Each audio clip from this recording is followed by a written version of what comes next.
No. Happy birthday, Cam from the port. Yes, this is Lash Legend, the one and only. And Nia Jax. We're the Irresistible Forces, and we just wanted to wish you a very special happy birthday. Yes, happy birthday. And next time you should be here in person, so we don't have to send you a video. Awesome. Well, we're wishing you many, many more, and peace out. Ding, ding, ding, ding, ding, ding. Ding, ding, stepping from the port. We in first black champ. Let it begin. Camp from the port. JR bang in the corner. Real talk, real heat. Tune in, now we on ya. Ding, ding, stepping. Mic check. Let it spin. From the port. We in first black champ. Let it begin.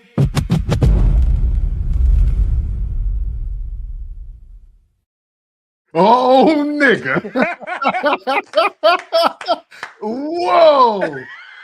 Hey, listen. I was trying to stop cussing. But this is the first Black Champ podcast. We just gonna get right to that. Hey, listen. Y'all can't tell me anything. You can't tell me anything. JR Bang is the greatest pre and post podcast producer of all time. He's the greatest co-creator of all time. This show has now, this is my favorite episode. It's my favorite episode. I don't care what y'all like moving forward. That's my favorite episode. Hey. I'm clipping that. Yeah, I can't be told anything. I'm really him. Hey. Well, I'll do the intro. Welcome to the first Black Champ podcast. I am JR Bang. That's Camp from the Port. Make sure you follow us at everything the FBC POD. Shouts out to the big homie Sean Knight. So I missed this call. I was getting ready to text and be like, "Hey, yo, I'm setting up for Champ, but I'll get with you." Yeah. So shouts out to the big homie Sean Knight. Sean Knight is in Jacksonville right now, and he said that he had Nia Jax and Lash Legend coming on to the show last week. So I was like, wait a minute, what? Oh, hey, I ain't missing this opportunity. Hey, fam, I need a drop from Lash Legend and Nia Jax, because if anybody listens to this show, there's two people that he is affectionate for when it comes to wrestling, and it is those two. Check your phone. The drop is in your phone, so you ain't got to clip nothing. Sean Knight went ahead and got it. So I was like, oh, and I did and shouts out to the new intro. Yes, we have a new intro, new song and everything. So literally, I was like, wait a minute, there's no better surprise to kick off Camp from the Port's 45th birthday than to go ahead and put that at the beginning to surprise him for his birthday. Happy birthday, Camp from the Port. Oh, man. Hey, listen. First of all, thank you. That's extremely humbling. I'm glad. Hey, listen, that's going way out of the way for me. I always appreciate things. Anything get to me. I'm not really the guy you got to buy like a bunch of crazy, wild things for, but gestures like that, man, now I feel indebted. Now I feel like, now I got to do something. I don't know if I'm doing it 6 days. No, you good. You are good. You are good, because these opportunities. But that's why I kicked off. That's why I asked, like, hey, man, how about, boom. So, yes. Yes. Yes. Now, and just because now I got to follow Nia Jax, I got to follow Lash Legend respectfully. You know what I'm saying? But y'all got to follow Forever for Life for me. And listen, nobody loves y'all as a tag team more than me. And I am thankful for both of you ladies wishing me a happy birthday. Sean Knight, thank you, sir. I am sorry I did not pick up your phone. I'm trying to pack. I was trying to get set up for the show. I'm glad Don't hit you afterwards. Because he probably would have spoiled the surprise. Yeah, like, I got something for you on the when the show starts. He probably would have spoiled the surprise, not knowing that we was doing it right before the show. But yes, shouts out to Sean Knight, shouts out to Lash Legend, Nia Jax, for the love. And shouts out to Camp from the Port celebrating his 45th birthday. Mine's is on Thursday, so that's why Yeah. episodes. Y'all know if y'all been listening to this podcast for how long? Y'all know May be the Man, spotty 9 month. years almost. Yeah. Right, May is the spotty month. Because next week there will be no episode because I will be in Atlanta. I won't be celebrating my Mm. birthday. I'll be working.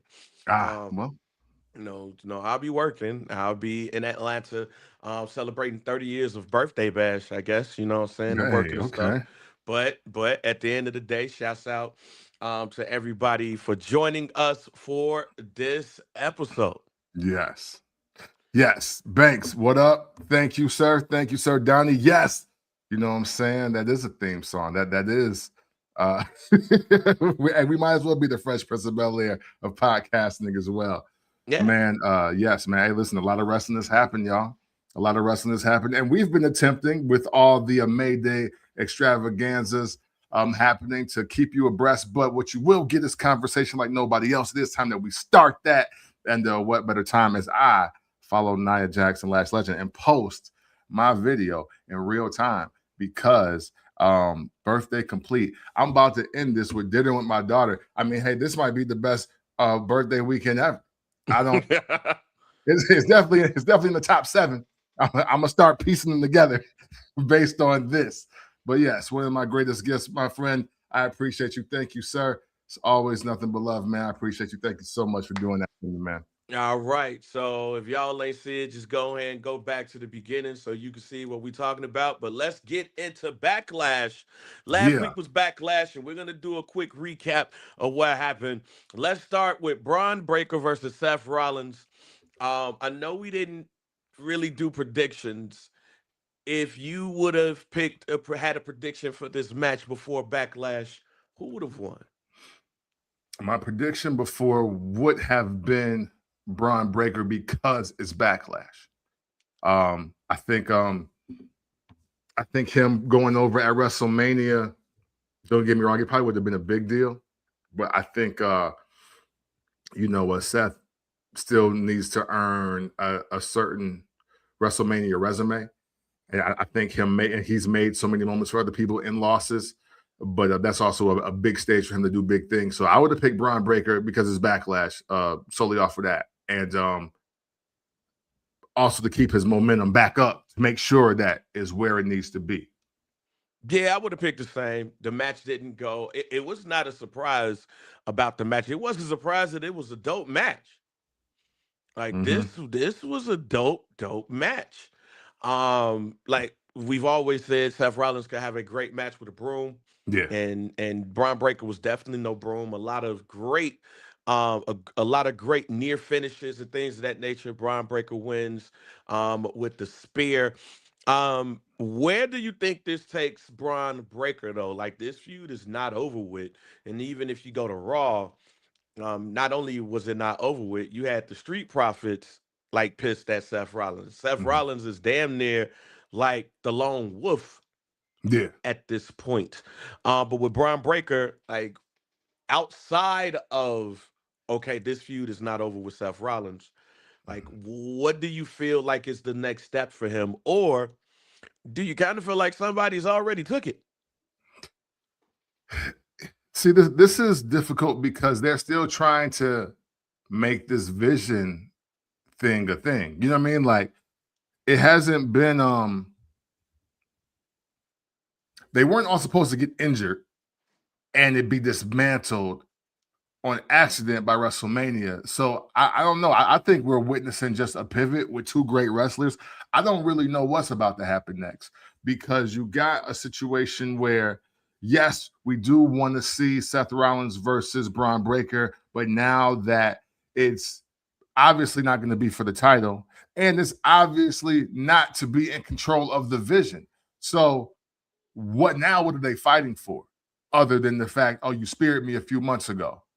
That's the story now. And I don't know if it's I don't know what needs to be made because obviously I don't want them fighting over like the Intercontinental title, like the US title or something like that. And like don't give them the John Cena title to fight over. You know what I mean? So I don't think there can't be much to this story unless the Street Profits are going to get Seth Rollins help to take the tag team titles. But again, that doesn't make sense either. Like, why does he have to do that? So, I wish I had the better answer, but that's it. That's what I got. No, I don't have no answer to that either. Look, if Backlash showed me anything, this just needs to be the Braun Breaker and Paul Heyman show. Hey, yeah. Like, that's it. I know what they're trying to do with Austin Theory, and Logan Paul is Logan Paul, but you know what? Because Logan Paul is Logan Paul, Austin Theory don't need Paul Heyman, and Logan Paul don't either. Just, hey, y'all go y'all separate ways. Like, I don't think you do a 1980s WWF trade or anything like that. You ain't got a Hercules this situation. Right. But Paul Heyman should just be like, look, especially when we see Maxine Dupree in some cases talking to them both. Yeah.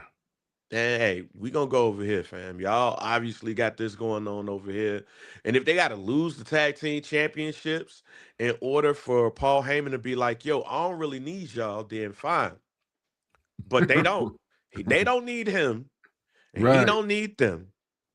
So that to me is the hindrance of all of this. Let them two go at it. And we have a great old-fashioned grudge match throughout the year between these two. And we see how far it elevates Braun Breaker. Also, one thing that I didn't know until that day was that the first hour was free on ESPN. Oh wow! So yeah, this is just the new thing. Now every first hour of every PLE is a UFC prelim. It feels like it. It feels like it. I was like, wait a minute. Oh no, wait a minute. Now I'm like you. Like, if we gonna do this every PLE, then nah, fam. Like, nope, I'm good. WrestleMania, because of how big WrestleMania is, I get it. But nah, Jack, I'm good on the rest of that. Trick Williams versus Sami Zayn. Trick Williams defeated Sami Zayn to retain his United States Championship, and now they're continuing the bitter story of Sami Zayn. Even on Friday Night SmackDown, Ray Phoenix was like, "Fam, you need to get a grip." Nick Aldis was like, "Joe, you tweaking."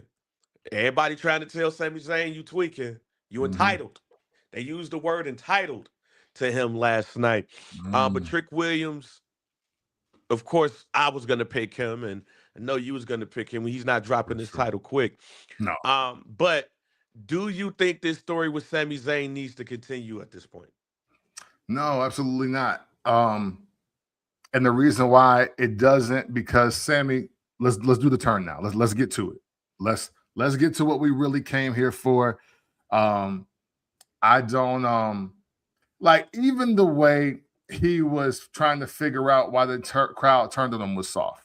He got to stop just doing soft things. He get out here like strawberry sherbet, and it's a problem. It's like, bro, once they start booing, what happened to that hard stop? Hey, listen, even though I never really have The Rock in my top 5 of a lot of things, and it's not nothing personal. I think we kind of like overrated some of the stuff that he's contributed. I'll tell you what, one of the greatest things that he ever done is did the hard pivot in the feud between him and Roman, where they started booing him, and then boom, we're right to the final boss. Like, skip all that. I don't know why you booing me. I don't get this. I don't get that. No, feed into it. Like, let the crowd determine your character. And let's get this on the road, because this is moving too slow for me, especially when the shows don't have a lot of action to begin with lately. Yeah, I'm done with the Trick Williams, Sami Zayn thing. In fact, I'm gonna do something that I was nervous about. I'm gonna apologize. I'm gonna apologize to Lil Yachty. Okay. Towards that direction. We were both like, we don't necessarily need a rapper involved, but I told y'all it was going to be a rapper involved. I know a lot of people have been trying to shit on Boat. Nope. Not gonna allow it. Not gonna allow it. I am going to salute him for everything that he's doing with this Trick Williams situation. It almost seems perfect for both of them. He's Mm-hmm. not he's not doing too much. He's adding to the story. He's out there taking bumps. Nah, man. I know a lot of people would like the shit on Lil Yachty because of the music and all of that stuff. He's an easy target. Mm-hmm. But I am going to salute him for everything he's doing in that ring with Trick Williams. And there's nothing bad about this situation. So I'm going to apologize for not believing in this, but seeing what they're doing together right now. Nah, man. Congratulations to you. For Let's sure. move on. Now, it was funny about the ESPN 1 hour thing is that this literally means that people paid $30. If you ain't got it in your joint, people paid $30 to see Danhausen and Minniehausen go up against the Miz and Kid Wilson. Yeah, see, like, you telling me a show like that don't need a Sami Zayn turn? Now, let me say, I was hoping that Oba Femi or somebody come out and we get this over with real quick. This went way longer than I wanted to. But you know what? My kids laughed. My kids laughed. And I laughed. I actually enjoyed that match, Kent. I don't ask why. Don't ask how. Okay. But for the match that it was, I didn't mind Lil Demonic Doink and Dink versus The Miz and Kid Wilson. I think at this point right now, it didn't start off well, but it is amazing now. You go look at the merch sales. The crowd was not pissed at that match. Because I was thinking we're about to get a whole bunch of boos. Mm-hmm. But we didn't. It was fun. In a world full of seriousness, it was fun. Now, I would not have predicted this match at all. It would have literally been a I don't give a shit. But Danhausen and Minniehausen, aka what's the little bull that was with El Torito or something like that. Because that's who Minniehausen was. El Torito. So the Danhausens or Doink and Dink, Demonic Doink and Dink beat the Miz and Kid Wilson. Outside of anything that I said, anything on this match. All right, we're moving on to didn't mind praying for this one. Okay. Io Sky and Oscar. Yes. And yes. then I don't know how long Oscar gonna be gone. I don't think this gonna be a swan song. They say she's mini retired. If this is what leads you to mini retirement, I'm more upset that this wasn't on WrestleMania. Yeah. Yeah, man. And see, look, this is exactly what we're talking about, right? Because again, first quarter of the year, Io, Asuka, and Kyrie were one of the hottest stories in the WWE. No way that match should have been at WrestleMania. And unless they're gonna say injury, contract issues, and they need to do the unreal on that. Like, why didn't that match make WrestleMania? Because everything about that match at Backlash screamed WrestleMania. That actually made this event a real premium live event. It wouldn't one until they got out there. Yeah. So yeah, because I mean, if you're giving the first hour free, then the prelims. Yeah. This felt like, okay, now we're in Backlash. But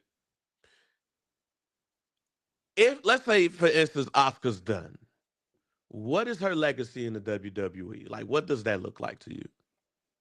Asuka's legacy. You know what? Even though I think oh wait, okay, so there's two ways you could look at it as I start thinking about somebody else. Because on one hand, You could say she's arguably one of the top 3 to 5 greatest women of this particular era. But then when you look at the NXT run versus some of this run, you might think like, she was like female Tajiri. However, at the same time, though, I think Asuka has done something for me. I'll put it like this. Asuka, for me, showed me that Japanese superstars can actually have personalities and still be really great in the ring as well. Like, there hasn't been one Japanese superstar that has come over or to the WWE and has not been a great talent, like wrestling-wise. But how many times did they really sell you on catchphrases and entrances and even storylines, if you will? Asuka is one of the very few just Japanese Asian superstars to do that, period, for me. When I really look back, like Great Muta never sold me on anything. He was just cold. Jushin Thunder Liger never sold me on anything. He just cold. But she was the one for me. And, I'm not talking like the Akira Tozawa level. I'm not really talking about late Tajiri level. When you really look at everything that she's done, actually being Japanese too, because obviously, technically Yokozuna counts, but he don't. When you put all that together, it's like, wow, she might be the greatest Japanese sports entertainer. And if anything, remember it for that, then maybe trying to put her in the class of top wrestlers, top matches, whatever. Like, no, she just might be the greatest sports entertaining Japanese superstar ever right now. She's definitely number 2 on my list. Like, if this is the end, she's number 2. It is Great Muta and it is Asuka for me. Those are my 2 favorite. Those are the 2 that I enjoy. I randomly listen to Great Muta theme songs, like all of them. Hey, he do got some fire though. Oh, look, man, Great Muta got some fire themes that I am so shocked that West Side Gun has never rapped over. I'm so shocked that he's never done that, which leads to the main event of the evening. Roman Reigns resorts to some chicanery to defeat Jacob Fatu, who snaps. Or did he snap? Is it normal? Like, was it normal? We threw Adam Pearce out the ring. The Tongan death grip has not looked more sinister since what was that? Since War Games, when Ming debuted and he gave it to Dusty Rhodes, and they was like, and Tony Schiavone was like, "Oh my God, it's Ming." I ain't gonna lie. That's when I miss Tony Schiavone, because this is like, I love Michael Cole. Yeah. But when it comes to the tongue and death grip, ain't nobody call it more and better than Tony Schiavone. Yeah. And you go look back at that start. What was that? What was that joint? Super Brawl, War Games, Match Beyond. Yeah. Hey man. Like, oh my God, it's Ming. Like, I just need Tony Schiavone to just do that. Like, I watch AEW just for that. Oh my God, it's Ming. It's Sting. Like, we needed that when it came to the tongue and death grip. But what was your thoughts on the main event? Because, man, Roman Reigns put his cousin over. Yeah, man. It's again, heat checks matter. And what I love about this, I thought this was great. Short answer, I thought this was great. And I thought it was great because, the tribal chief run of the past it's literally the past now. Because here Roman Reigns was with a hot superstar that just happened to be his cousin, but they didn't rely on any true bloodline storyline of old to get us to, one, be invested in this, and as well as to have a good match. Yes, the elements should exist because, I mean, hey, they're all Samoans, and that's just what it is. But I love just from the fact of, Jacob Fatu having the angle of, well, look, I know we family, but I'm not here to be the tribal chief. I'm here to be the WWE champion. My 7 kids, and I got to eat. You know what I'm saying? Like, I know you got 2 kids. That's cool. I mean, you got 2 twins. That's cool. 2 sets. Oh, did you see? Oh, on Raw? On Raw? when he basically told Roman ass, you talking all that. Y'all left my kid, like my kids was broke. Yeah. You know what I'm saying? I was like, okay, there we go. I said, yeah, Yeah. fuck See, that family shit. yeah, exactly. So don't invite me to your table now. Don't tell me about the island now. Don't tell me about the family now. No, we're not doing none of that. And so I love the fact that it still took just your classic you got what I need storyline, and then they've blown it up. And if we were ever confused about what Jacob Fatu can do, what Jacob Fatu is capable of as far as booking on the card, like opening mid card to main event. And if you were ever concerned about his just a trajectory, boy, this match really puts you in the good space to be like, nah, he could do this. It would be unconventional. It wouldn't be like what we've been seeing lately, but boy, can he carry a night if we really need to and close it out. And I think that was the most important thing to show. And that crowd was in it, all the way in it. Yeah, man. I don't like this version of Roman Reigns versus this version of Jacob Fatu. Mm. Here's why. Because Roman is still trying to big homie this dude. Yeah. Okay. When you get your ass kicked the way you getting your ass kicked, you can no longer big homie this dude. Like, that's out the window now. That's fair. Jacob Fatu is now the big homie. There's no way around it. And I thought on Saturday at Backlash, after the match, that was it. Like, you can't big homie this dude now. Now you have to be concerned. And while I love the match, if I ranked it, I would give it 5 stars. If I gave it a grade, I would give it an A. But the reason why I wouldn't give it a A plus is the end of the match and Roman saying, hey, he don't belong here. And I said, how caring can you be now, fam? Right. Like, now if we doing this, now we caring shit. Yeah. I told y'all he was too dangerous. Like, fam, what? Yeah, hey, he definitely pulled what my man from House Party 2 that's trying to hook it up for the black. Yeah, yeah. He was buddy ass. So I was like, wait a minute, whoa. When he said that, I said, I'm gonna watch this. I'm gonna watch the post show just to see if we get more. Because Roman's saying this is why I said he ain't belong here. Bruh, you've been out here emotionally damaging your whole entire family through this process. And you've been violent too. He give you the tongue and death grip. Now it's you don't belong here. Okay. Right. Unless they're about to tell me, yo, Roman, you scared, you a bitch right now. You acting like a little bitch right now. Then this storyline to me ain't hitting the way it should. Yeah. Now, and Jacob's part of this. Whooping everybody ass. Oh yeah, he ready. But Roman's reaction is, oh man, see, this is why I told y'all she ain't belong here. But then the next day say, well, I'm the reason why he here because I had to sign off on it. Well, shit.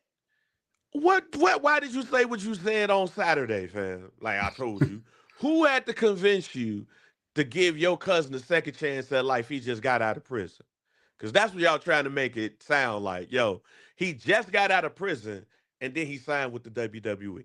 So, I want to transition to Jacob Fatu and what we've been seeing. Now, Jacob Fatu in consecutive weeks basically destroyed his cousin's faction, the MFTs, whooped everybody ass. Yeah. Hey, again.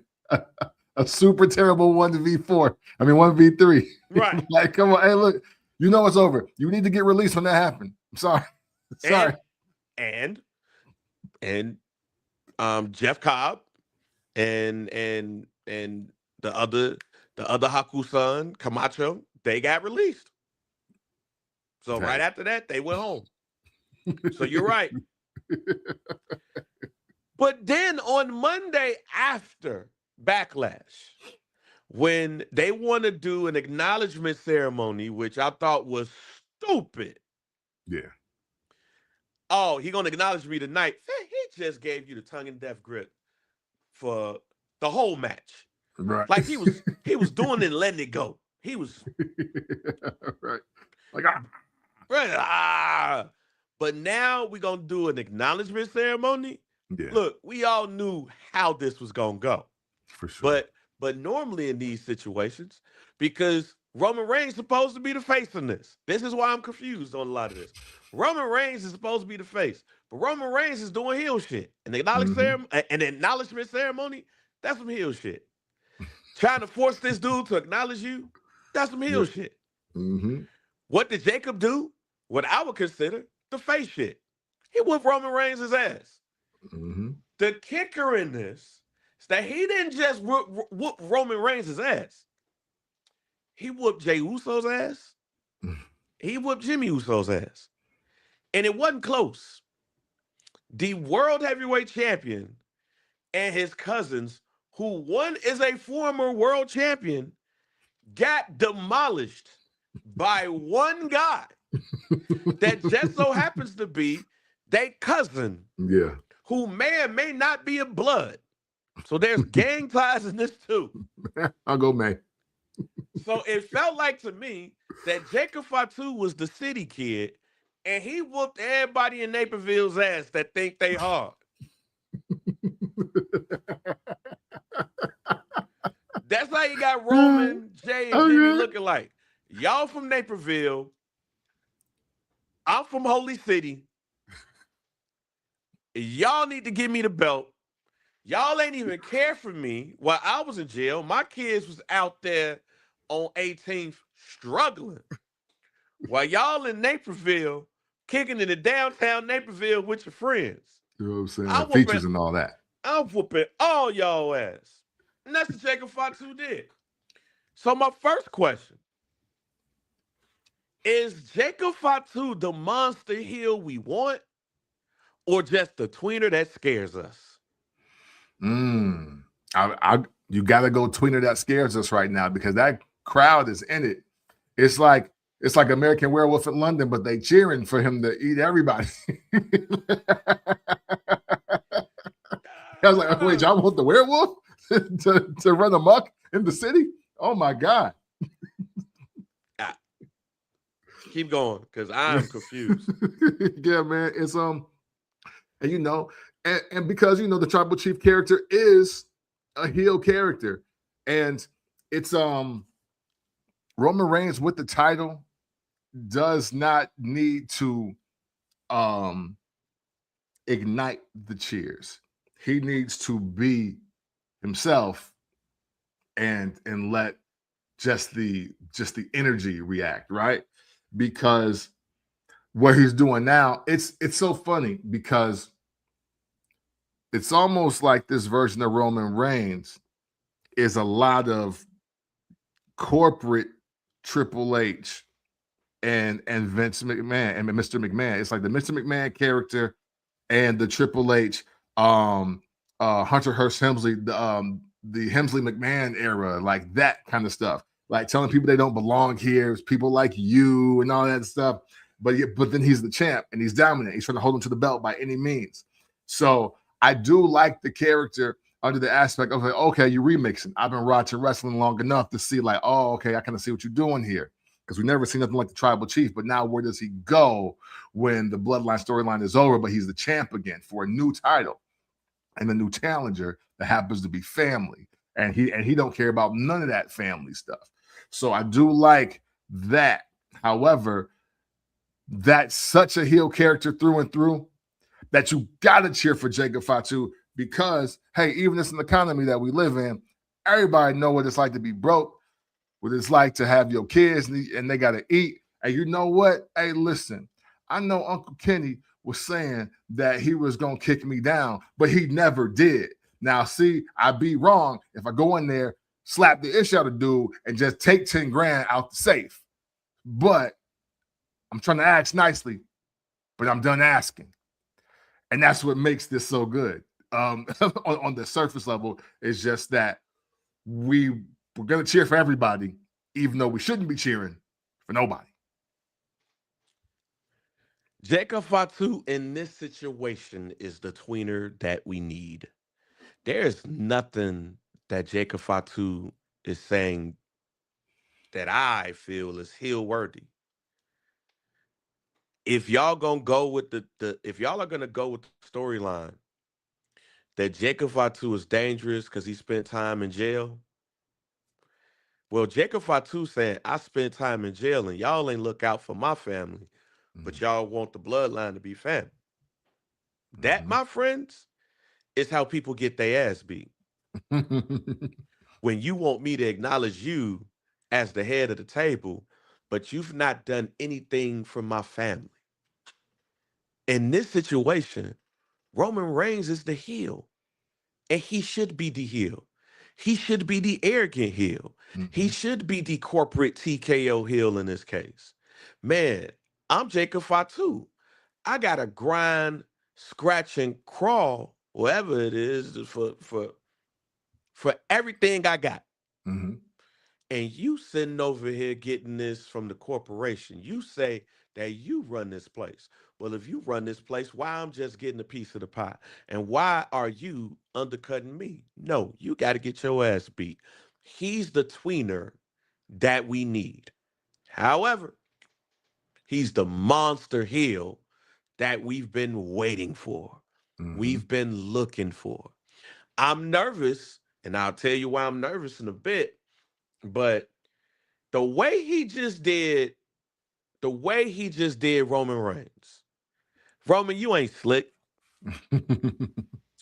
I'm gonna take this away from the ring a little bit. It's still ring, but Roman, you ain't slick.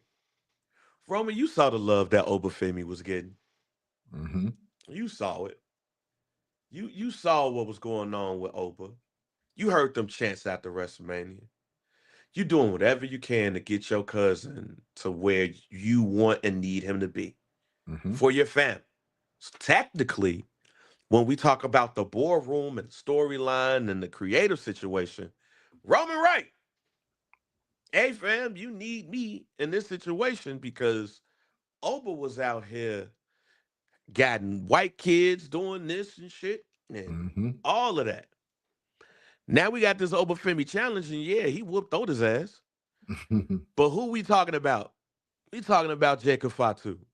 Because I'm going to do whatever I can to get my family over.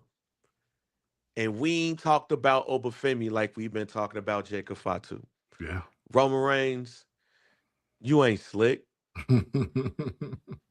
You can fool you can't fool a real nigga. You can fool them, but you can't fool a real nigga. Because I'm talking about the Oba Femi conversation has stopped. When we talk about dominating, that shit ended when he whooped the motherfucking team ass. Yeah. And it was put to rest when he whooped one world champion, a former world champion, and Jimmy Uso ass. With no challenge. With no challenge. Like, that was no challenge. That was other than Roman giving him the Superman punch, it was no, like, challenge. This is essentially Rocky IV without Adrian. Dang it. This is Rocky III with Clubber Lang. It's more Rocky III than it is Rocky IV, but I ain't see Apollo Creed get his ass whooped. Yeah. Apollo got his ass whooped twice. That's Jey Uso and Jimmy Uso. Hey, but look, for the Rocky III parallel, the Usos are Apollo Creed, though, because when he said, "You better get the bad look off your face before I knock it off." Oh yeah, Come on, Creed. Come on, Creed. Like he was like, "Hey, I've been dying to knock you out, though." Yeah, I've been dying to knock you out. Just what happened to Russian did it. That's why it's like two stories. It's like two movies combined. Yeah. Hey, Clubber Lang ain't get a chance to whoop your ass, but this Russian did. Yeah. He died. And Jimmy and Jay Uso is the equivalent of Apollo Creed in this situation. This is them. Throw the damn towel. Right. Throw the damn towel. Throw the damn towel. Yes, throw the damn towel. Now, Kemp, let me give you my concern now. Okay. We had a situation like this when it came to a Samoan who came through and he was a monster, crushing everybody. He was crushing everybody, fam. Face paint on. He had that dude that looked like Mambo number 5 as his manager. Yeah. Yeah, my nigga. and he they uncle and cousin. We talking about Umaga. Yeah. Umaga was a monster. Yes. He was killing everybody. But you know what he never got? He never got the world championship. Yeah. He was destroying John Cena. Umaga was killing John Cena. But John Cena, made it work in them last man standing matches and all them other matches. Yeah. He had it. He got him. Held him down so he won't get up, so he could lose. But then you got to me my favorite monster heel of all time. The man who went up against the world champion and squashed him. Had one of the greatest world champions of all time in the limo. Before he even got in the limo, he had let his family know, I'm going to come back. I love y'all. And the family was like, I don't know if you're coming back, Dad. Right. Yeah. Hey, but we love you too. Vader squashed Sting, ladies and gentlemen. And Vader had us scared for Ric Flair's life. Yeah, for sure. Mean Gene Oakland was with him the whole ride. Charlotte was Ashley. And Ashley was like, Daddy, don't go. Yeah. Rick was like, Daddy got to do it. Yeah, they look more like 2020 or Dateline than it did a wrestling interview. Vader is a multiple-time world champion. Umaga is not. Yeah. I am nervous that this is going to be a Umaga situation. That Jacob Fatu going to do all of this and never win that world championship. When I believe this should be more like Vader. If they wrestle each other at Clash in Italy, Jacob Fatu should leave Italy, the world heavyweight champion. And they should have him chase Fatu to try to get it back. Thoughts? So I see where you're going, and it makes total sense. However, I would like to say this in regards to really put over Jacob Fatu in a different way. That's out of the ring, so to speak. Because what you said about the difference between Vader and Umaga, very valid, right? Vader had Harley Race to start. And I never have been the biggest fan of Harley Race talking, especially when some of the things that he said came out like kind of racist to me, even on TV.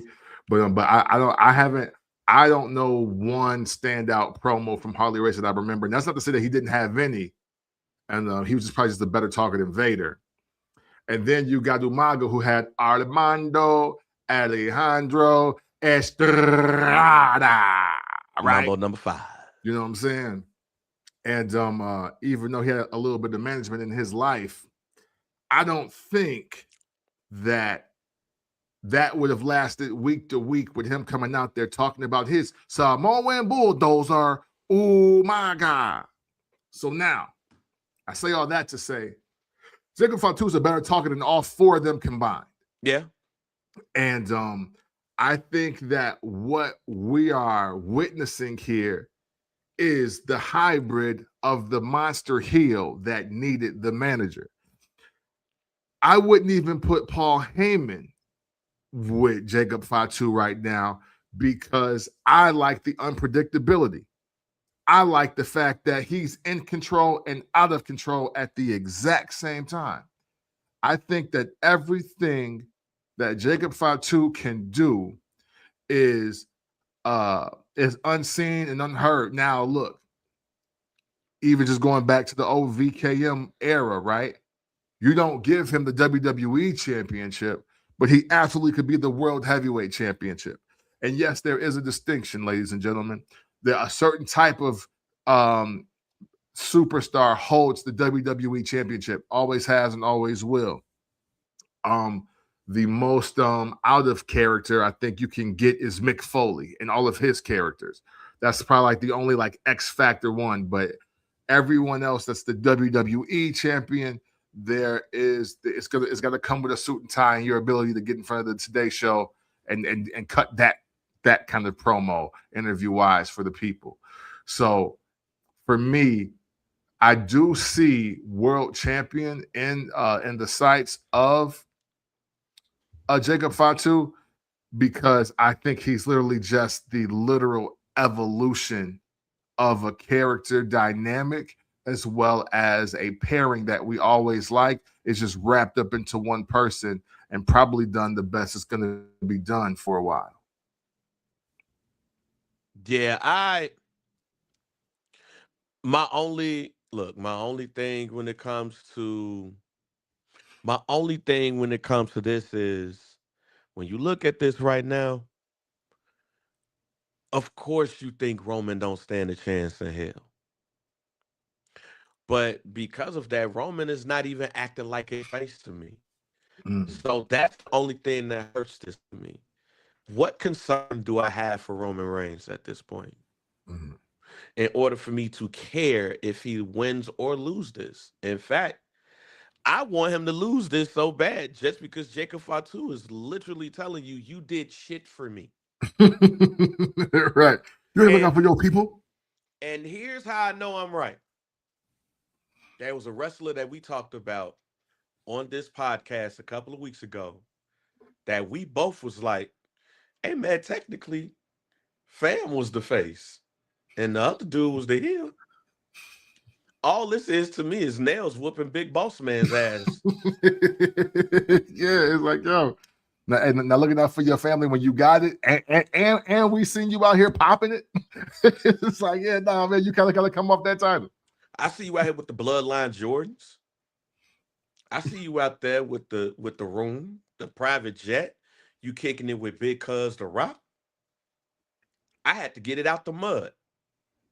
You didn't. You know who your daddy is? Your daddy is Alpha. Your daddy is Alpha or Seeker. Know who my daddy is? Yeah, my daddy was one of the Islanders because Haku taught my daddy the Tonka Death Grip, and my daddy taught me that. He was the Samoan Savage, but he not looked at the same level as your daddy and Big Uncle. I had trouble with the law. Y'all see that video? I don't know if you saw that video of that circulated this week of Jacob Fatu at Umaga's funeral. Oh yeah, talking about check me on MySpace. Yeah. Jacob Fatu is a nigga. Yeah. Hey, that what Jacob Fatu did there. Now I got to look into the lineage of what part of Africa Samoans come from, because ain't no way he's not a black person or something of African descent. That was, I know we're in the sensitive time, right? But man, some people come across so authentic in their speech, in their character, their demeanor. Like, he was a black person to me. Fam, I am telling you all, I mean, I'm basically saying all of these things because for me, to me, for me, I know where I grew up at. I know what I grew up around. Mm-hmm. I know how I talk to people. I know how people talk to me. Mm-hmm. The most authentic character in wrestling for me in the last 20, 25 years is Jacob Fatu. Mm-hmm. That's why I loved him at MLW. And that's why I love him here. Mm-hmm. But to hear him basically tell Roman Reigns, fam, my family was down while y'all was up and y'all didn't look out for them. Mm-hmm. I feel that way more than I would ever feel if you were to ask me to acknowledge my tribal chief and put the one up. Mm-hmm. That no longer feels authentic to me. What feels authentic to me is the struggle. I said the struggle. I was like, oh man, we got some new stuff happening. We got some new shit. What feels more authentic to me is the struggle, the grind, the pain of Jacob Fatu. Getting it out the mud and doing whatever you can, however you can to go ahead and get that. That is more authentic and relevant to me in this storyline than the dude with the bloodline Jordans, the dude that went to college, the dude that went to Georgia Tech, Mm-hmm. the dude that had it handed to him in the WWE, and his cousins who did too. Because in fact, his cousins was in the WWE before he was. Yeah. That feels more authentic to me. I had to get it in the independence while y'all was out here getting it. And y'all ain't asked me to slide through. Y'all ain't take care of me. That seems more authentic. And unless Roman is going to say, fam, you had the same opportunities as me. I just decided to do things this way. Yeah, my brother was here before me too. And y'all too. In fact, the dude you look up to and my brother was a tag team. But my brother was also around this joint, a big ass superhero. Yeah. Unless Roman about to go and dig deep in that way, which I don't feel he will, and quite honestly, I don't feel he can. Jacob Fatu for the world championship. Yeah. Now, give him the belt. Roman, go on vacation with the kids. Jay, go talk to Jada. Jimmy, go with Naomi. Be a family man. This Jacob's world. No, hey, listen, you're not wrong. And the other reason why Roman can't sell the other direction the same way is because, hey, look, the tribal chief character is literally him saying it's his own superhero story, right? It's like, yo, I got to avenge my family because it's too many other wrestling families being put ahead of ours when we really the foundation of this. So his whole thing was, I'm taking the belts, I'm taking the torch, I'm carrying this. Now we up there with the Rhodes and the Funks and the Von Erichs. Matter of fact, we over them now. It's because of the work that I put in. And if it ain't for me, our family ain't what it is. And Jacob is like, wait, but hold on, what you mean our family? Because ain't I in it? When do I benefit from this? Who is we? Right. Who is we? Exactly. So that's the ill part. It's like, and they the same generation. Like, it's like, yo, but you saying that, but you ain't really looking out for the whole family like your pops did, and like your uncle did, like Yokozuna did before. It's like all of that. So that is what makes this palatable. And I am curious though to see the route that Roman Reigns takes, though, because the character he becomes in this is definitely setting up the next match. So I'm actually curious, like, where he goes with this. Look, man, all Jacob Fatu was telling me is that he was the cousin who spent the night over at the house, but you had to look around the corner to see if anything came up missing.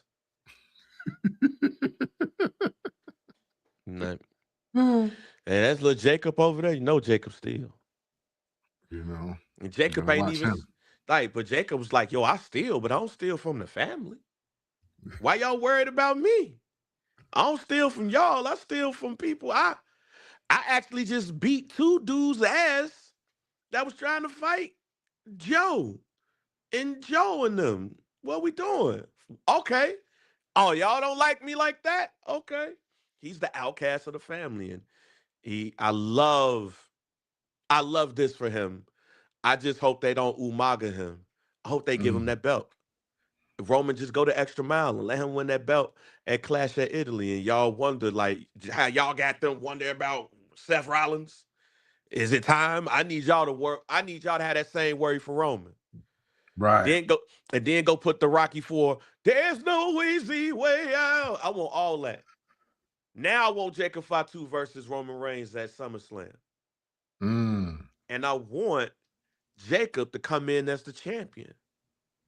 And I want Roman to have to chase that. I want Roman to have to dig deep to say, hey, I can't just do like I did with Jimmy and Jay. Emotionally, hey, Jacob been through too much shit for me to be able to manipulate him. I got to do something different. Not saying little cuz is mentally weak, but they mentally weak. Jacob, Right, just to be Jacob, clear. Jacob done been through it all, fam. He ain't mentally weak. He mentally strong. I can't manipulate him. Now I got to fight. And I want them to fight at SummerSlam. Let's get it. August 2nd. We not all gas, no brakes with it. We not playing around. Roman got to get off that I'm the tribal chief shit. He got to show just because I grew up in Naperville, fam, that don't mean I can't fight. Right. Facts, you do gotta prove it. You do gotta prove it. Yeah, you gotta prove it. All right, man. What was also announced at Backlash was the John Cena Classic. John Cena announced the John Cena Classic, but it wasn't a lot of details. But here's what we know. The format will be a fan-voted PLE that pits NXT superstars versus main roster superstars. A brand new title with Cena's name is going to debut, and the winner will not be returned. The winner would not be determined by a win. It's going to be determined by the fan vote. So a wrestler can lose and still be voted champion. Yeah. And this is going to be recurring. Excuse me, and not a one-off. Kent, I'm just going to get this out the way because I really wanted to hear your thoughts on when this happened.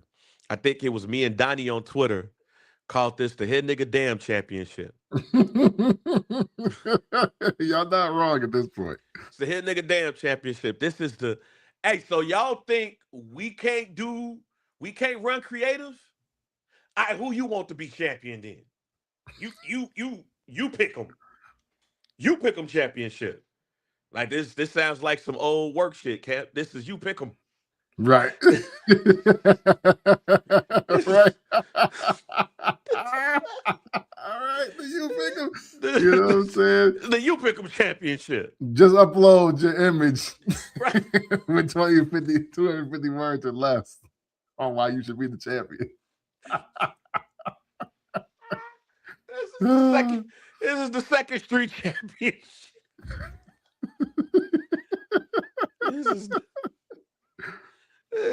This is the all right here, man. All right, you got it. Go ahead. Hey, this ain't even Cyber Sunday because at Cyber, like I'm with you, Donnie, but this ain't even Cyber Sunday because at the end you had like when who was that? Shelton Benjamin wrestled. They picked Shelton Benjamin to wrestle Chris Jericho. Like they did have to wrestle, and then he won. Shelton Benjamin could lose in this case, and they be like, you know what? Hey, we like Shelton Benjamin enough. He gonna win. He the champ. Like straight like that. That's what we're doing. We just do that. Kemp, the floor is yours. Man, so I have a couple things. My first thing as John Cena was delivering this update was that, oh wait, they bring it back to TV title. But then by the time, because I was like, oh man, okay, another title. That's especially with the way he was talking it up. Because everything about that was like, oh, John Cena popping this talk about how he was the reason why people watch Raw and watch SmackDown, and how it helps to be a great TV asset. So But then he was like, the title gonna be named later.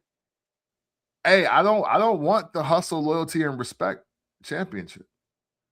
I don't want the John Cena commemorative Iron Man title or whatever. Like, if this title is named after John Cena, I will be extremely upset. I'll be extremely upset because, one, we don't need this. And two, we starting off on the wrong foot. And here is the wrong foot. And they should amputate this foot and throw it away. Losing your way to a title is crazy. I don't care what it is. This is the fail forward championship. Hey, look, it's like, no, come on, man. No, we're not giving out titles because you got the "you deserve it" clap for 90 seconds. We're not doing that. Why? How do you want this taken seriously? Because I'm sorry to interrupt you, but you just said it. This is the "you deserve it" championship. You deserve it. You deserve it. This is the title to give to that dude who had a great match, lost, but the fans fell in love, and they was like, "Yo, he should get a push." Hey, well, in that case, call it the IWC title. Like the Internet Wrestling Community Championship. That's what it can be called. Because, hey, this is good. Like, you need to be dumped directly on your head as soon as you deserve the title that you lost your way to. That's insane. That is insane. And I don't even understand why John Cena would want to put his name near this title. The guy that literally showed you how to avoid being future endeavored. And it didn't come by losing matches. What y'all doing? What y'all doing? Hey, who work at TKO? I need everybody's name. I need everybody's names right now. Who work over there? What are y'all doing? This ain't it. Hey, look, if you want to call it the Barry Horowitz title, you want to go dig up Barry Horowitz and be like, yo, this is for the people that, you know what, we mess with you even if you never win. That's cool because I mess with Barry Horowitz all day. Mad pats on the back. I'm here to do whatever you want to do. But not for John Cena. Give me the loser belt. Give me the green ribbon championship. That's what we're doing now. We can give the Hurricane Helms. Is he going to come back? Oh, wait, no, it's the present versus the future. That's right. So, So who should win? Like, if you think like the Internet Wrestling Community. Hey, listen, let's go back to our WrestleMania predictions. You know who this title is for right now, based on everything that's been said, and just based on this segment? It's for Javon Evans. That's who's going to win this. Because he's won one match in 3 months. And most likely, they're going to put him in there against, if it was in the other title, it'd be like Sheamus, and then he'd lose. But they'd be like, oh, but man, that was such a great performance.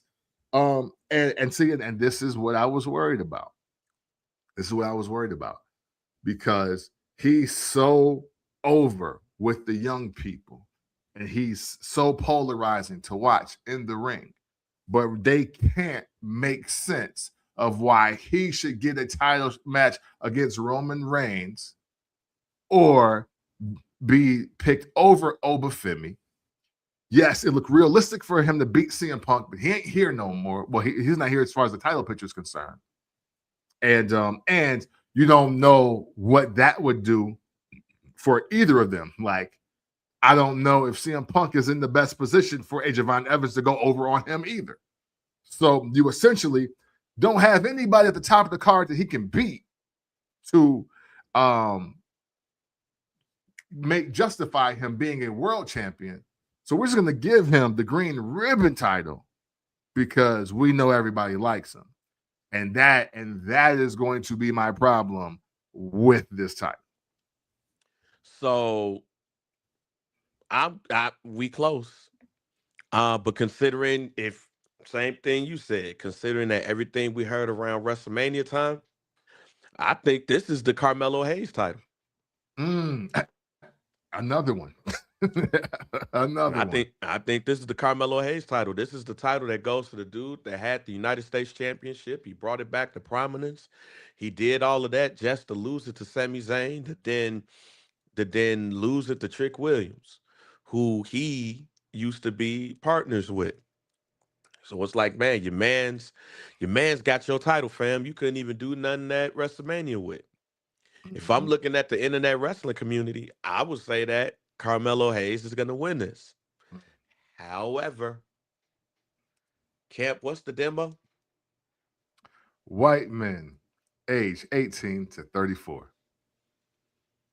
So I think we're gonna have to do a better job at looking at one of those people. It ain't gonna be Sami Zayn because Yeah. they booing him right now. Yeah. Um, so then I started looking and I was like, wait a minute, who's like the top white guy?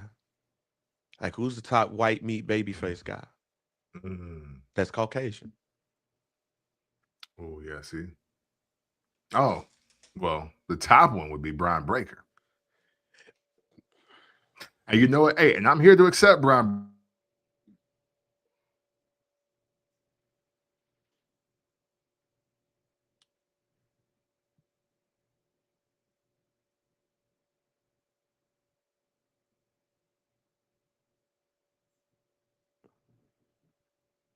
Oh man, did I lose Camp? Hold on, did I lose Camp? Did I lose my man? Yeah, I did. He froze. Well, Camp froze, so I'm gonna sit back down. Camp froze, and I'm gonna say this: I don't know. I really don't know what they gonna do. I don't know what they gonna do, when they gonna do it,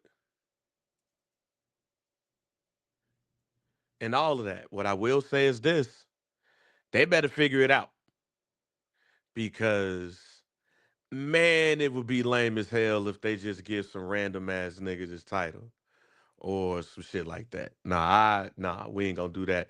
So, as we check to see if Camp is going to jump back on, because yesterday was his birthday, so the internet is probably drunk, right now. Um, Real quick, I don't know if you guys have saw it, but Kevin Nash is petitioning wrestlers to unionize. Excuse me. Kevin Nash is petitioning wrestlers to unionize. Now, as we noticed, 30 names have been released across Raw, SmackDown, NXT, and then we have the New Day contract. Now, the New Day contract was the big ticket item here because then the reason why the New Day is released is not because of anything other than they did not want to renew the contract as we're back. So, Camp, I continued with the New Day being released from the WWE. Now, with the New Day being released from the WWE, the big thing there is really not that they was released because of talent or anything like that. They asked for their release after TKO asked them to renegotiate their contract, and they was like, "Nah, we ain't doing that. Take a 50% pay cut." Nah, dog, y'all tripping. What's your thoughts? Oh, I think he froze again.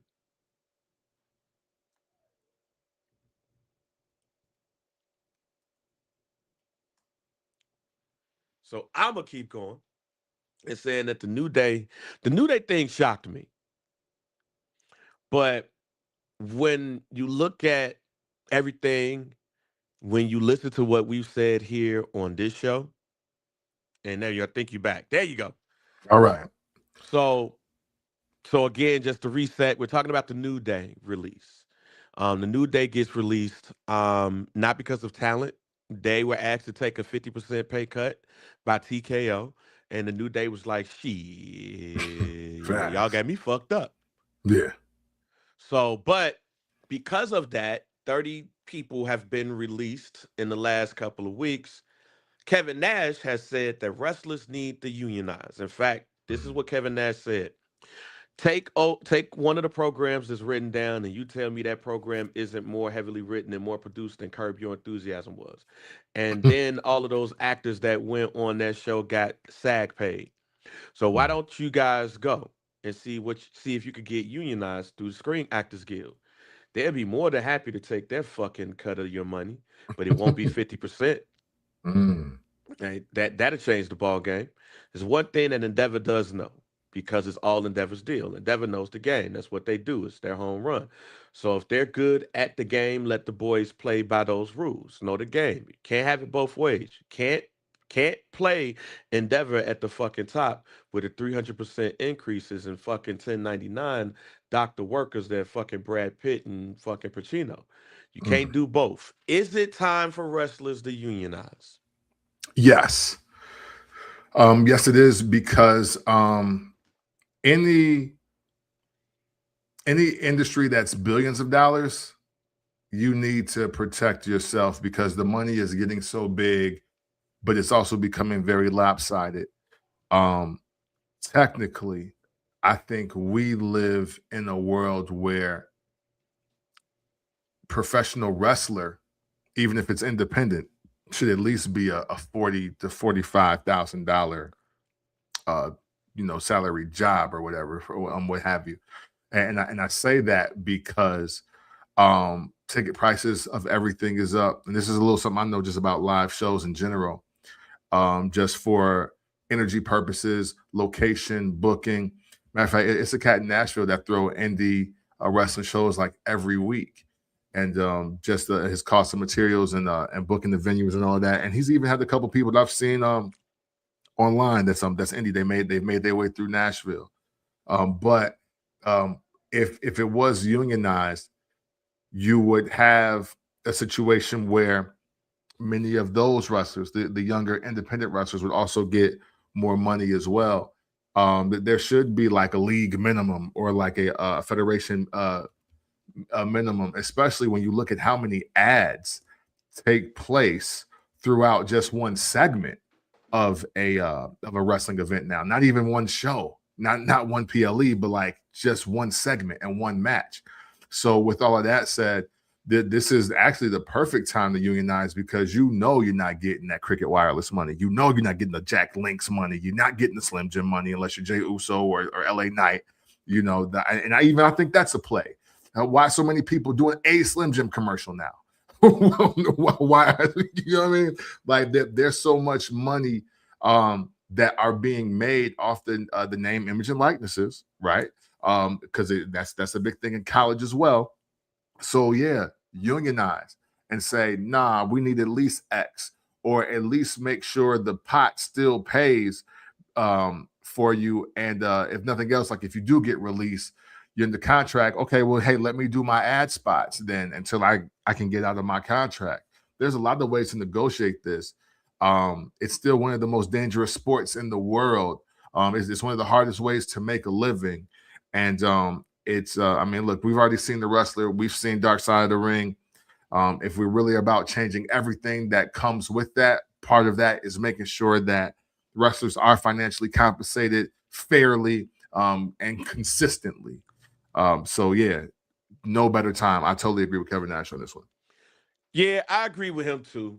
I know this is something that Jesse the Body Ventura tried to do years ago, and Hulk Hogan was like, "Yo, Vince, he trying to unionize, man. Trying to go and holler." At this point, I don't think there's no other way to be able to combat what TKO is doing, what Endeavor is doing, than to unionize. Now, this affects the business as a whole.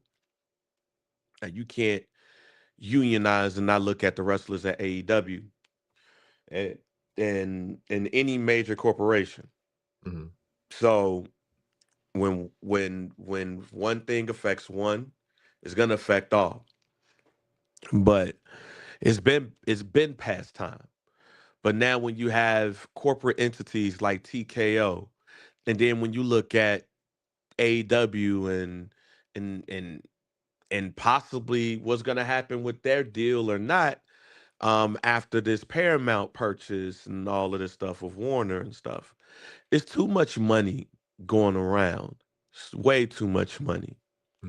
And with that money going around, it is way too much being put on the wrestler to have to take the brunt of what you can take yourself.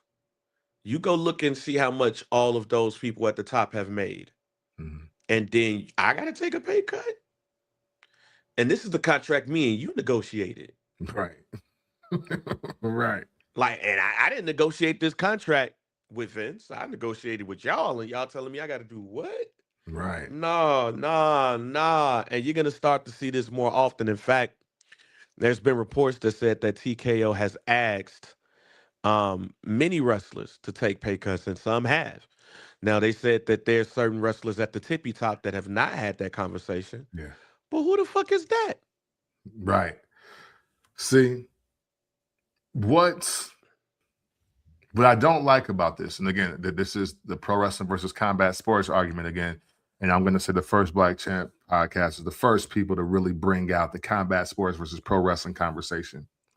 You know, one thing that used to happen amongst wrestling, especially in the WWE, is that you can tell that a lot of superstars were paid for the work they done and the bricks they laid. You know, Steve Austin was definitely compensated at his worth because he created Austin 316 and the residualness of what that meant from WrestleMania to WrestleMania and to just the mass hysteria of everything that was Stone Cold Steve Austin. Shawn Michaels, the Heartbreak Kid, and D-Generation X, two entities that, yes, it probably paid him when he had Philippians on his chest, but it should, because the people that were watching during that time are probably still watching now. We just had a segment not too long ago on this platform where we said the New Day is responsible for sports entertainers today like Javon Evans. And so that's why they don't need a pay cut. It's because you're literally looking at the future of who they inspired. You forget this tag team division almost was not a division until the New Day and the Usos started going out on pre-shows and was burning the house down. That's why they don't need pay cuts. This isn't like football, basketball, hockey, soccer, UFC. This isn't the place where your moment is always wrapped up into your MVP game or your MVP season or your or the championship you won. No, wrestling was about creating moments, and the New Day has been a part of so many moments that are still residually helping out the WWE. And I think that needs to get explained to the TKO Endeavor office once they realize who they're asking to do what as far as compensation. It's like, dude, you realize I've been around for 20 years and people are still watching because of me. And like, you know, and sorry, that don't happen with Tito Ortiz or Chuck Liddell or anybody like that. And it don't necessarily happen with Barry Sanders or Emmitt Smith, but it happens in wrestling. And that's why you can't treat wrestling like you do everything else. It's to be respected as an athletic competition.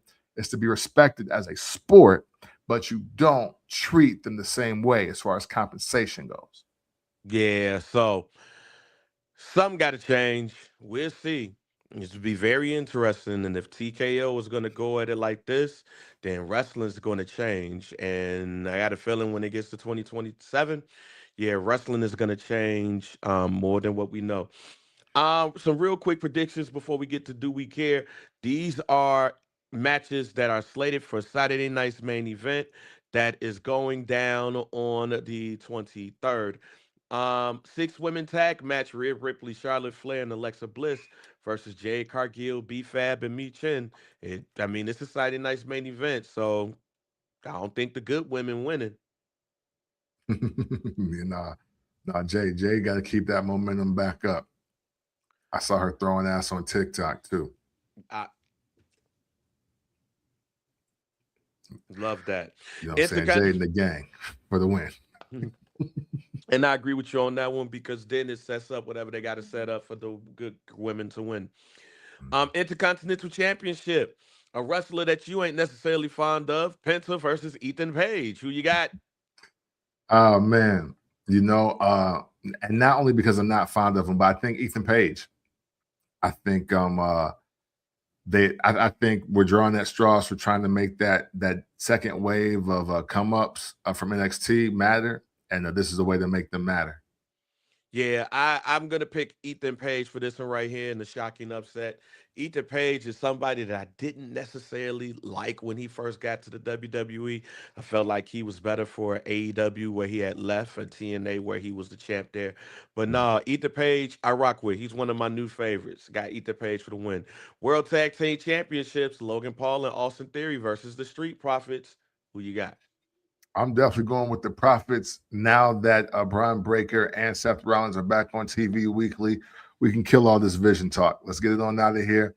Let's get Logan Paul back to being the singles competitor. He was way more over in that regard. He was doing better. I think nobody has been hurt more from this vision thing than him. And it's time to let this go. I got the no pullout game winning, but they're gonna win by disqualification to continue this storyline. Montez Ford and Angelo Dawkins, if you guys don't know, both of their wives are expecting babies. We know Bianca Belair, but Angelo Dawkins revealed that his wife is expecting as well. So congrats to the no pullout gang. You know what I'm we saying? see you, we support you, we rock with you, and we feel like you gonna win. Can't feel like y'all gonna win the title. Y'all gonna win, but y'all gonna win by disqualification to keep this storyline going. All right, let's get to our favorite segment, a segment that y'all know and love.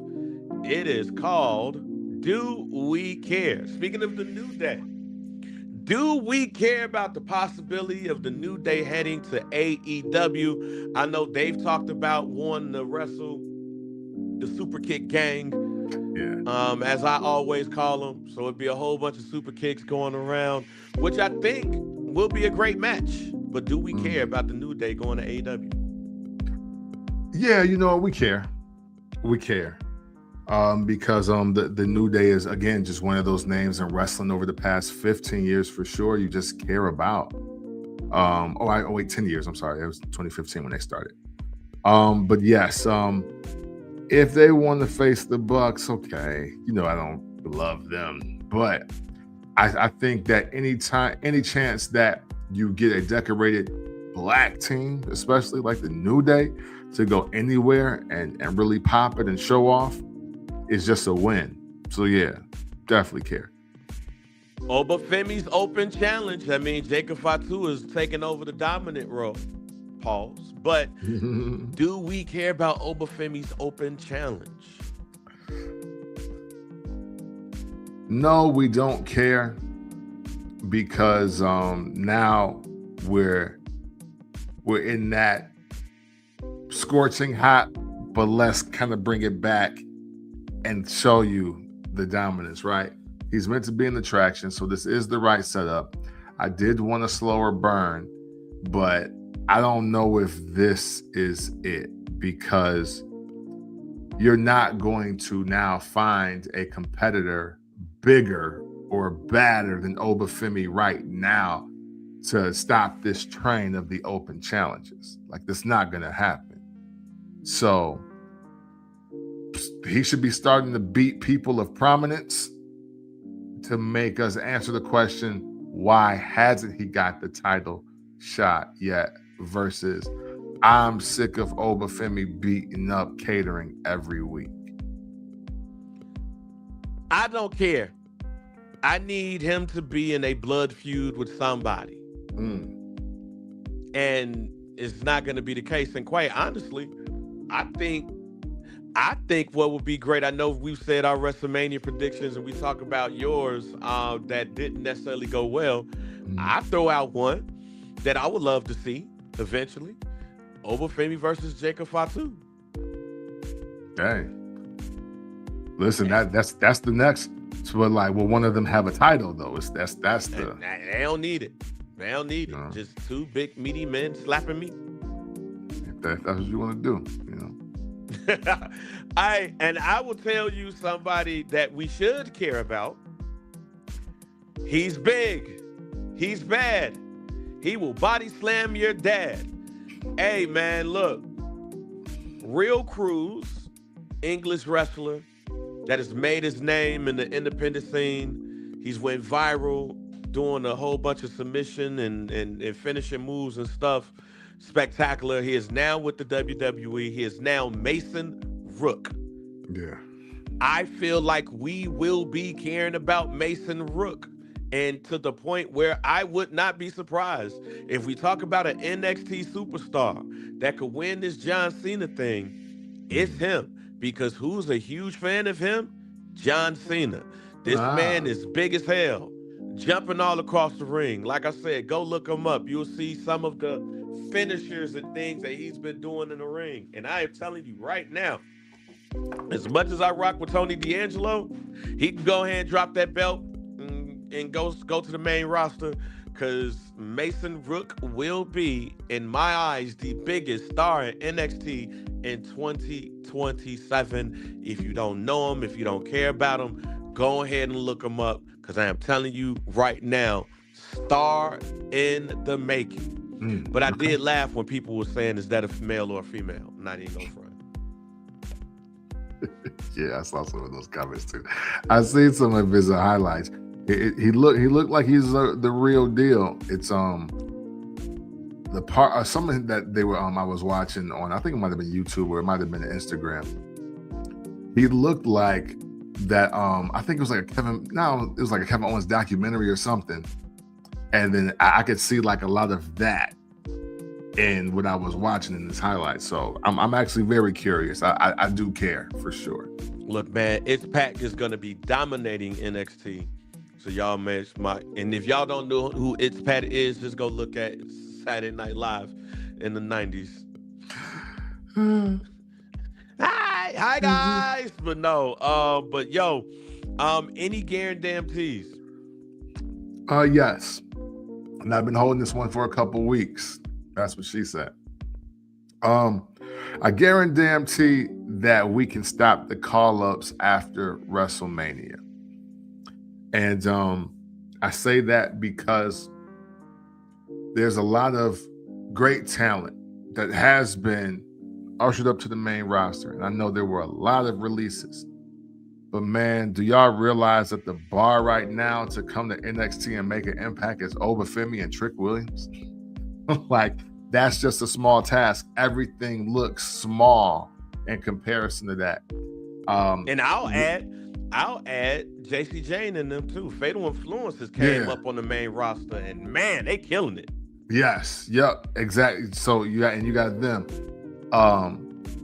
Ricky Starks, again, I'm still high on Ricky Starks forever, but this was a bad time.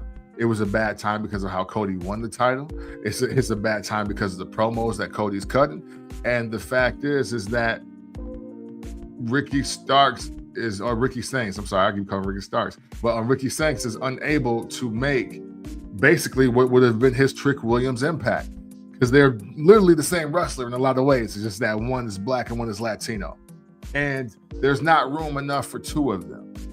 That should have been Trick Williams coming out during Cody's segment anyway, just because of what he's done, beating up his friend and taking a U.S. title. No way that shouldn't have been Trick Williams in that spot anyway. So all I'm saying to that regard is, it's not that everybody picked men and women, everybody selected deserved it, but man, you got to let the bird cook slow. You got to slow walk the dog. There's too much momentum around three entities right now that already exist that just got there. I think there was more work that could have been done to maybe increase the firepower for maybe them in NXT, or to just maybe usher them after SummerSlam, because everybody will cool down a little bit over the summer, but now wasn't a good time. Yeah, well, look, I don't have any guarantees. I have a guaranteed hope. And my guaranteed hope is that Jacob Fatu will be your next World Heavyweight Champion. Like, that's it. Right? I don't want to see, if Roman is going to be wrestling in Italy, I don't want to see him with that championship until SummerSlam. where he finally gets over the hump of Jacob Fatu. But when you talk about a character, a person who's been killing it, and you have to look and say, yo, we probably were gonna go in this direction, but we might have to pivot. If that wasn't the direction before, y'all need to pivot, and Jacob Fatu needs to be your champion by Clash of Italy, or whatever this shit's called. Well, look, again, Camp, happy birthday. And just because I want not only people to see this video just in case they missed it, or hear the audio again and see the new intro, we just gonna go ahead and play that joint again. Happy birthday, Cam from the port. Yes, this is Lash Legend, the one and only. And Nia Jax. We're the Irresistible Forces, and we just wanted to wish you a very special happy birthday. Yes, happy birthday. And next time you should be here in person, so we don't have to send you a video. Awesome. Well, we're wishing you many, many more, and peace out. Ding, ding, ding, ding, ding, ding. Ding, ding, stepping from the port. We in first black champ. Let it begin. Camp from the port. JR bang in the corner. Real talk, real heat. Tune in, now we on ya. Ding, ding, stepping. Mic check. Let it spin. From the port. We in first black champ. Let it begin.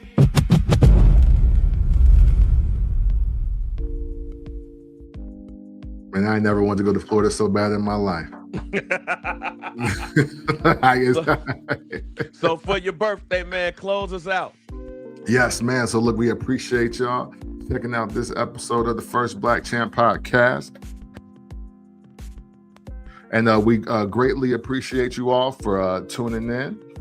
Man, hey, it's tourist season. Gemini season is approaching. May days are becoming such a great and wonderful thing every single year as we grow and prosper, as this May days thing grows. And man, listen, my heart is full. My heart is full. I'm just happy to be alive, man. I'm 45. I'm out here looking at the mountains, and we're recording one of my favorite things to do, and that's talk about wrestling like nobody else in the world with my guy, JR Bang, man. It doesn't get much greater than this. Thank you, everybody that wished me happy birthday.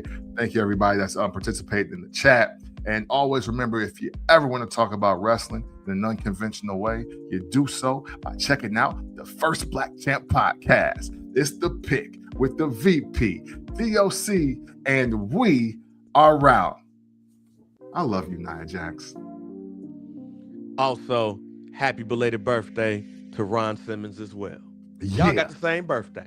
You know it, May 15th. And Miss Smith. Oh, yeah. Oh, Ray Lewis. Well, no. Shouts out to Chris Benoit, though.